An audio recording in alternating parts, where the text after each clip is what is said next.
Hi everyone. Today I'm going to show you how to make a really pretty card with a background using blender brushes and shading of 3 different colors.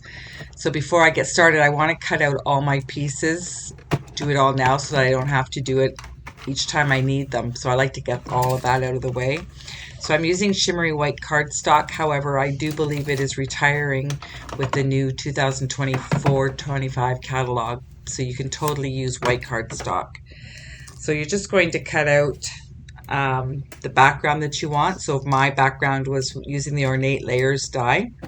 And then here I just went through my die pieces to find some flower pieces that I thought might work over top. And I'm just using the basic black cardstock for that.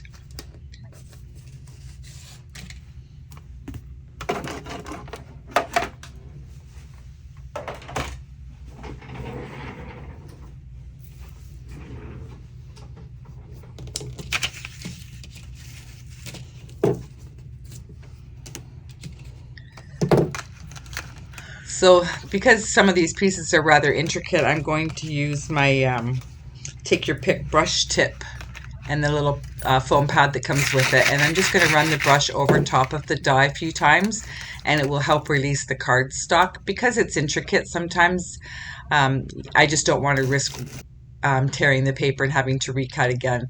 So I'll just use that, and then if I have to, I'll use my take your pick tool as well to just punch out the little parts that are in the tiny areas just to release it a little bit. Now the Ornate Layers die, it's a little bit more intricate, lots of little pieces for that. So it'll take just a little bit more. I run it right over the die because it helps release it from the die, and then I'll just keep running the brush over top of the cardstock until all the pieces are gone. Just be a little bit careful. Like you want to make sure that you're not pressing it down so that you're bending your cardstock, but you want to just give it just enough pressure to release all the little bits. And the few pieces didn't come out, so again I'll just use my take your pick tool, and hopefully I've got them all. I'm going to do the exact same thing with the friend die here, so I'm just going to use the brush so that I can release the cardstock from the die. And if it's not working, then I'm just going to use my take your pick tool to release it. Now there is a little eye, or a little dot on the eye. I'm going to leave that right in the die so that I don't lose it.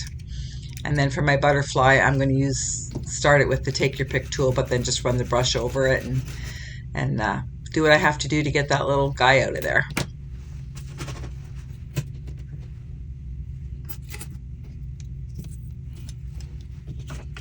So once I have all my pieces ready to go, I'm just going to set them aside so that when I'm ready to use them, they're nice and handy. So this is the background piece that I'm going to use. And I'm just going to use 3 different colors. I'm going to use Daffodil Delight, no, Lemon Lolly, sorry, Calypso Coral, and Sweet Sorbet inks.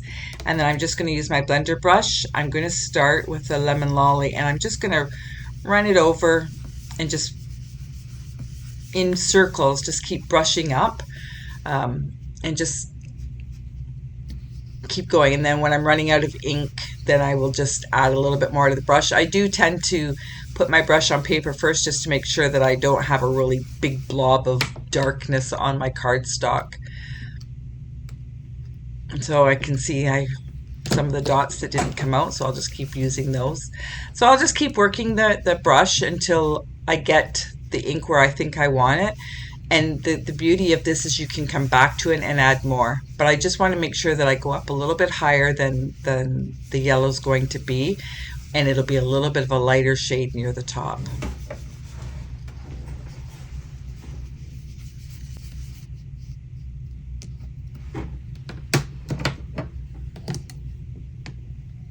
Then I'm going to use my Calypso Coral. I'm using a different brush as well. Like I like to try to keep a different brush for my yellows, different brush for like the oranges or whatever. I just try to keep the hues a little bit for the same brush. So I'm just going to run the Calypso Coral. I'm just going to do the exact same thing, only this time I'm starting to go over top of the yellow as well a little bit just to blend it in. But I'm just going to keep rubbing in the brush, or rubbing in the ink into the cardstock until I get the darkness that I want.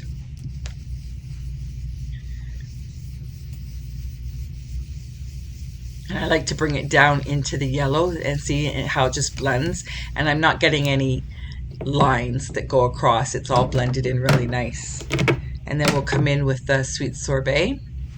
And again, I'm just going to put that on the ink pad, rub it on the paper, because this is a darker color, so I really don't want to have a dark blob.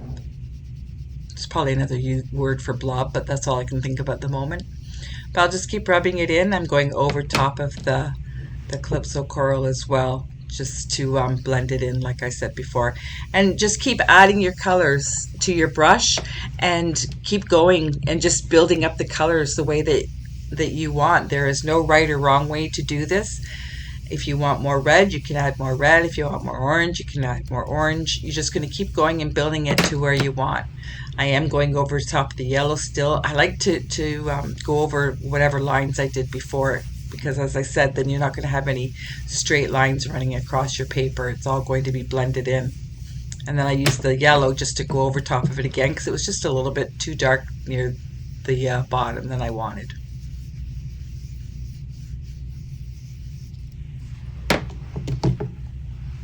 So it's as simple as that. So I think for my eyes that looks good. So I'm going to take a piece of 8.5 by 5.5 black cardstock and fold it in half. I already had it scored. And use my bone folder just to give it a good crease. And then I'm going to adhere it to the card front. You can use tape runner or glue. My tape runner is almost empty, so I'm using glue right now, but glue works. Actually, I kind of like using the glue because when you put it down, you can move it around a little bit to where you want it, because it's like with tape is adhered almost right away. So the glue, you can kind of move it around because it stays a little bit more liquid. And then I'm just going to add the pieces that I cut out before. I'm just going to add them to the front. And again, I'm going to use my liquid glue. Now, as you can see, I'm going to tend to be a little bit heavy with my glue. It's not that I want to, I just can't seem to. I always seem to have a little bit come out at the very beginning when I first start squeezing the two, but you know what, it's all okay, because the beauty is that this glue dries clear, so you won't even see it if any of it does leak through outside of the black. And I'm just going to place it on the cardstock and make sure it's all stuck down. You just have to tack it down a little bit and hold it just for a second, and then it will definitely adhere.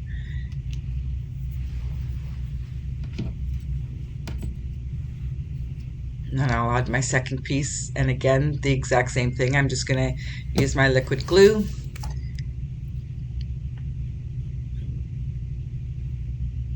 Be as gentle as I can.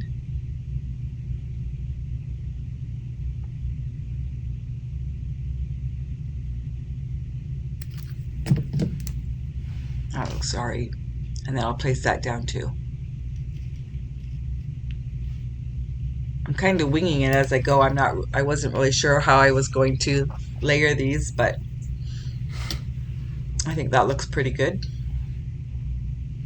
And then I'm going to use the Friend die. I use the same shimmery white cardstock, but if you're using, if you don't have the shimmery white, that's fine. Just use your white cardstock. You could probably use like a vanilla cardstock as well. So I'm just adding my glue to that, and then I'll place this on the card as well.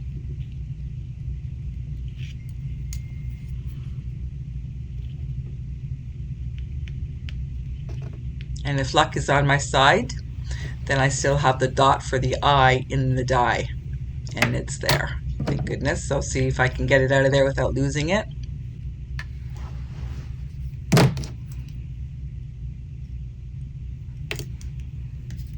And then I'll just add a little dot of glue.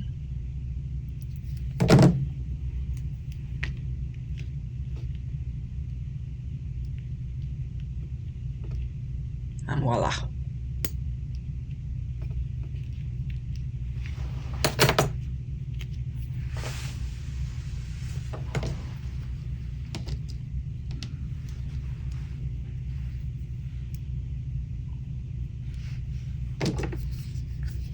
I wasn't sure if I was going to use this butterfly, but I wanted to cut it out just in case, but there's a little spot there, so I think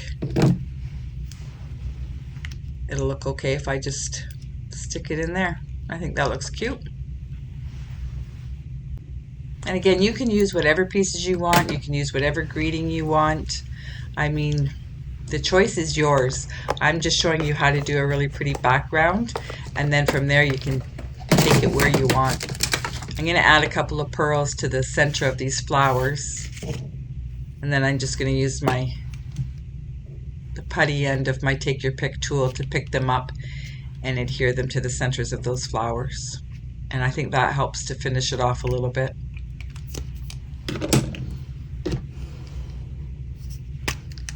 And then I'm going to use my Wink of Stella, and I'm going to just apply that in. I think I'm just going to apply it to this little flower. It's not really a dandelion, is it? But whatever this little flower is, I'm just going to give it a little bit of pizzazz.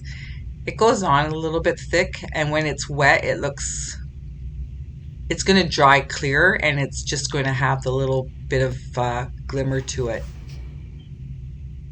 You can see right now that it's still wet, and you can really see it, but it's definitely going to dry, and then you'll just be left with the shimmer. Anyways, I think that's it. So I hope you enjoyed that, and I hope you get to try out the technique. Thank you so much for watching.